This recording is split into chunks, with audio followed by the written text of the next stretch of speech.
C'est sans doute ce qui a beaucoup pesé dans la période récente, c'est-à-dire une métropole qui était une agglomération qui était vraiment centrée sur elle-même, sur ses communes membres. Dans le même temps, il faut aussi souligner que pendant très longtemps,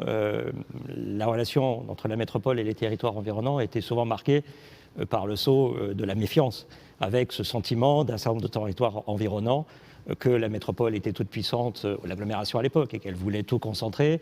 De la même façon, une vision assez réservée de la part des élus de la métropole vis-à-vis des territoires environnants qui, ayant moins de contraintes, avaient peut-être vocation à attirer un certain nombre de projets plus facilement concernant la métropole. Donc, l'étape dans laquelle nous nous sommes engagés il y a plusieurs années, c'est d'essayer de dépasser cela en disant qu'il y a des enjeux qui sont communs. Malheureusement, on a un SCOT qui est limité au territoire de la métropole, mais on doit absolument multiplier les espaces de travail et d'échange parce que les enjeux sont communs. Et ce qui nous a beaucoup aidé dans cette évolution, c'est d'abord le fait que notre agence d'urbanisme, notamment, est évoluée et est contractualisée avec un certain nombre de territoires et de PCI environnants. Et ça a été vraiment un des éléments